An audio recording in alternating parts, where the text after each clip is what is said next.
Hello everyone, welcome back to tension free trips. आज हम चल रहे हैं मध्य प्रदेश की धार्मिक नगरी उज्जैन की पवित्र यात्रा पर। यही विराजमान है बाबा महाकालेश्वर ज्योतिर्लिंग, पवित्र शिप्रा नदी और कई प्राचीन मंदिर। उज्जैन की हर गली में भक्ति का एक अलग ही एहसास होता है। यहाँ हर कदम पर महाकाल की कृपा महसूस होती है। ये सिर्फ एक ट्रिप नहीं बल्कि एक अनफॉरगेटेबल स्पिरिचुअल एक्सपीरियंस है।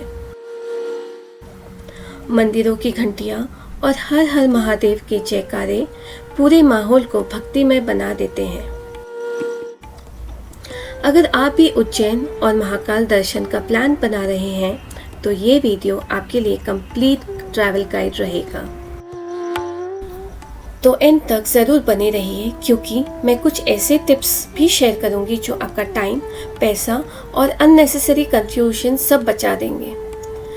उज्जैन की इस यात्रा में विल शेयर टिप्स जो आपका टाइम भी बचाएगा और पैसे भी।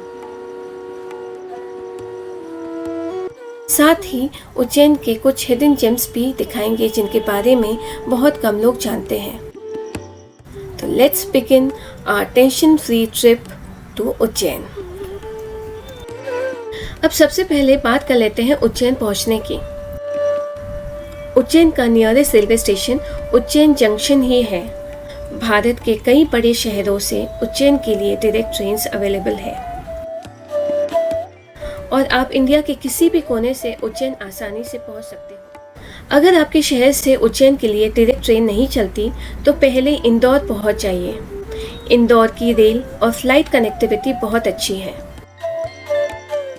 अगर आप भी भस्म आरती में शामिल होना चाहते हो तो भारत माता मंदिर के पास वाले काउंटर पर फॉर्म भरना होता है। रजिस्ट्रेशन के बाद आप भस्म आरती का हिस्सा बन सकते हैं। भस्म आरती का टाइमिंग सुबह 4 बजे से 6 बजे तक होता है।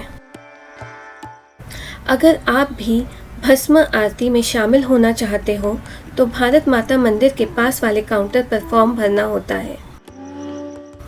रजिस्ट्रेशन के बाद आप भस्म आरती का हिस्सा बन सकते हैं। भस्म आरती का टाइमिंग सुबह 4 बजे से 6 बजे तक होता है। महाकालेश्वर मंदिर, जल अभिषेक और गर्भगृह एंट्री। महाकालेश्वर मंदिर में जल अभिषेक करने का भी अवसर मिलता है। जल अभिषेक का टाइमिंग सुबह 8 बजे से 12 बजे तक रहता है। गर्भगृह में प्रवेश के लिए एंट्री टिकट लेनी होती है।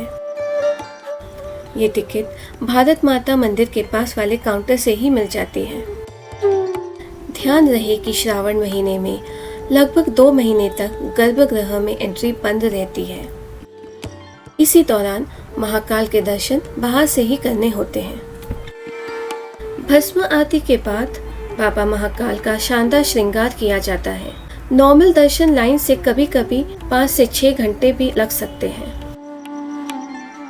अगर आप कम समय में दर्शन करना चाहते हो तो वीआईपी दर्शन का ऑप्शन भी अवेलेबल है। वीआईपी टिकट बड़ा गणेश मंदिर के पास वाले काउंटर से मिल जाता है। वीआईपी दर्शन में आमतौर पर 1 से 1.5 घंटे के अंदर दर्शन हो जाते हैं। इसीलिए इस वीडियो को एंड तक जरूर देखें।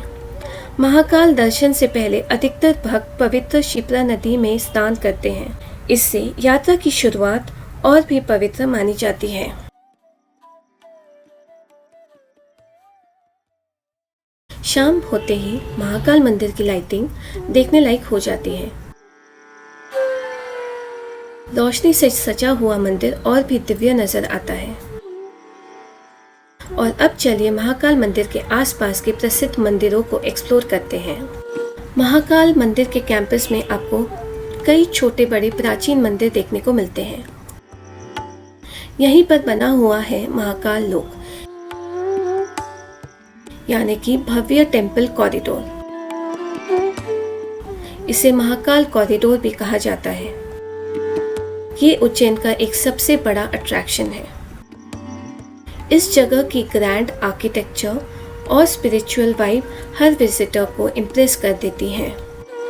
महाकाल जी के दर्शन और महाकाल लोक यानी कि महाकाल कॉरिडोर विजिट करने के बाद अब हम पहुंच गए हैं महाकाल मंदिर के बाहर ही स्थित बड़ा गणेश मंदिर। यहाँ भगवान गणेश की बहुत ही भव्य और सुंदर प्रतिमा के दर्शन होते हैं। अब चलते हैं उज्जैन के प्रसिद्ध हरसिद्धि माता मंदिर में। ये मंदिर महाकाल मंदिर से सिर्फ 5 मिनट्स की दूरी पर है। ध्यान रखिए, यहाँ पे ऑटो या फिर कोई भी सवारी नहीं चलती और पूरा ही 5 मिनट्स आपको वॉकिंग में तय करना होता है। ये मंदिर काफी आसपास है और आजू बाजू खाने पीने की बहुत सारी जगहें हैं। हरसिद्धि माता की शाम की आरती लगभग 7 बजे होती है। इस दौरान भक्त मंदिर के भव्य दीप स्तंभों पर दिए जलते हुए नजर आते हैं। ये दृश्य देखकर पूरा मंदिर भक्ति और रोशनी से जगमग उठता है। हरसिद्धि माता के दर्शन के बाद अब चलते हैं काल भैरव मंदिर की ओर। महाकाल दर्शन के बाद काल भैरव के दर्शन को भी बहुत इम्पोर्टेंट माना जाता है। ऐसा कहा जाता है कि इनके दर्शन के बिना उज्जैन की यात्रा अधूरी मानी जाती है। काल भैरव मंदिर उज्जैन सिटी से नियर अबाउट 9 किलोमीटर्स की दूरी पर लोकेटेड है। पवित्र शिप्रा नदी के किनारे बसा ये मंदिर प्राचीन धार्मिक महत्व रखता है। स्कंद पुराण के अवंती खांड में भी भैरव तीर्थ का वर्णन मिलता है। मान्यता है कि बाबा महाकाल उज्जैन के राजा हैं और काल भैरव उनके सेनापति हैं।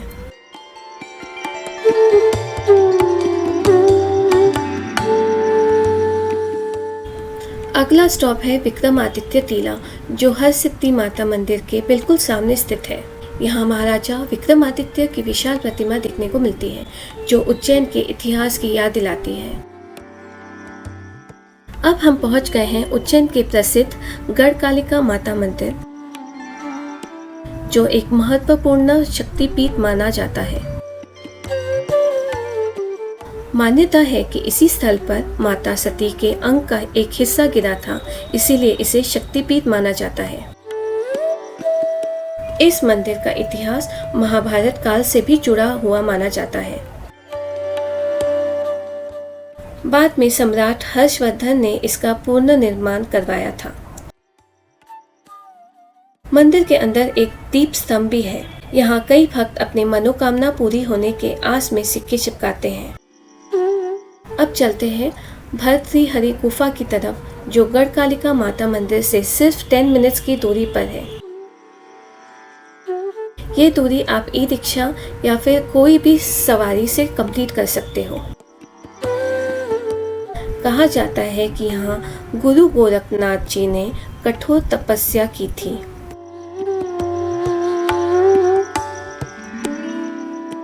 इसी के बाद राजा भर्तृहरि ने भी यहीं लगभग 12 साल तक तपस्या की।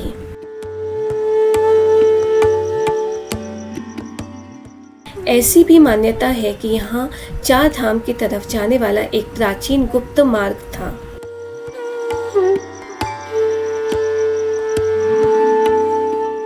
इस स्थल पर 2 अलग अलग गुफाएं देखने को मिलती हैं। पहली गुफा राजा भर्तृहरि और दूसरी गुफा राजा गोपीचंद की तपस्या से जुड़ी मानी जाती है।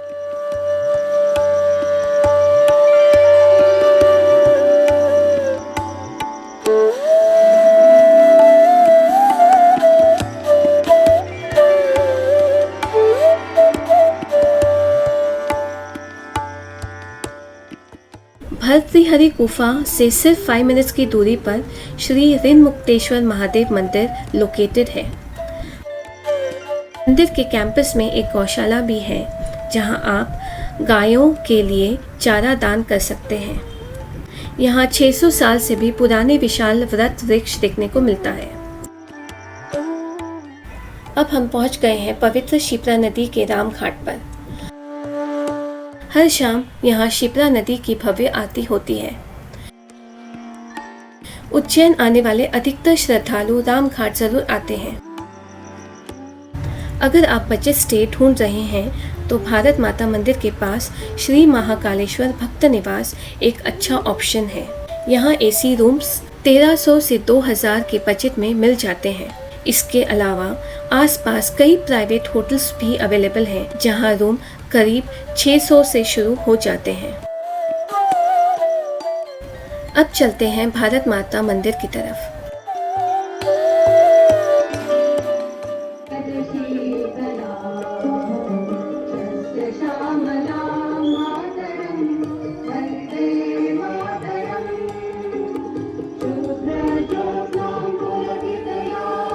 मंदिर के बाहर बना अखंड भारत का विशाल मैप यहाँ का खास अट्रैक्शन है। यहाँ हर शाम नेशनल एंथम होता है। यहाँ कुछ समय रुककर अद्भुत कलाकृति को जरूर देखिएगा। अब चलिए देखते हैं राम घाट पर मिलने वाली एक और इंटरेस्टिंग एक्टिविटी। अगर आप थोड़ा रिलैक्स्ड एक्सपीरियंस लेना चाहते हो तो राम घाट पर बोटिंग भी कर सकते हो। बोटिंग राइड के दौरान शिप्रा नदी का खूबसूरत नज़ारा और आसपास के मंदिरों का अलग ही व्यू देखने को मिलता है। बोटिंग का टिकट लगभग 30 रुपीज़ पर पर्सन होता है। ध्यान रखिए, ये बोटिंग मॉनसून में अवेलेबल नहीं होती। हम गए थे जुलाई के मंथ में जब मॉनसून पीक पर था और इसीलिए हमें बोटिंग यहाँ पे नहीं मिली। अगर एक ही दिन में मेजर अट्रैक्शंस कवर करने हो तो ऑटो या ई रिक्शा हायर करना कन्वीनियंट रहेगा। लोकल साइटसीइंग के लिए ऑटो का चार्ज आमतौर पर 500 से 600 के बीच होता है और एक ऑटो में आप 3 से 4 लोग आराम से साइटसीइंग कर सकते हो।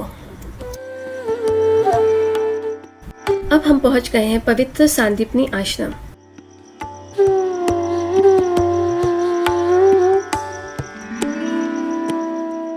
मान्यता है कि भगवान श्री कृष्ण और सुदामा ने यही गुरु सांदीपनी से शिक्षा प्राप्त की थी।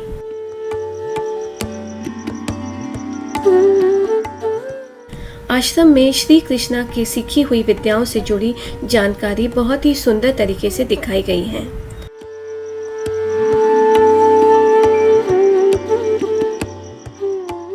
यही कैंपस में एक बड़ा कुंड है और कई छोटे मंदिर भी देखने को मिलते हैं। अब चलते हैं इस यात्रा के अंतिम प्रमुख मंदिर यानी कि मंगलनाथ मंदिर।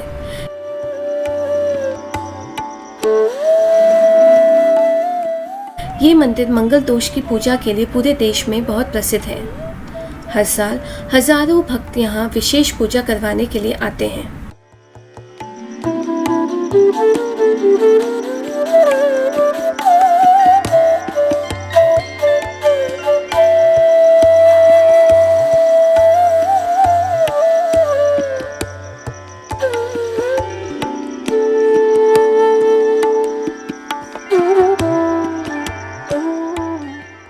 महाकाल मंदिर के आसपास और मेन मार्केट में आपको बहुत सारे शुद्ध शाकाहारी यानी कि प्योर वेज रेस्टोरेंट्स और भोजनालय मिल जाएंगे। यहाँ आप रीजनेबल बजट में टेस्टी और भरपेट खाना एंजॉय कर सकते हो। और अब एक बार फिर चलते हैं महाकाल लोक की तरफ। दिन के समय महाकाल लोक जितना खूबसूरत लगता है, शाम की लाइटिंग में उसकी सुंदरता कई गुना बढ़ जाती है। शाम लगभग 6 बजे के बाद पूरा कॉरिडोर रोशनी से जगमग उठता है। अगर पॉसिबल हो तो अपनी ट्रिप में महाकाल लोक का नाइट व्यू बिल्कुल मिस मत करिएगा।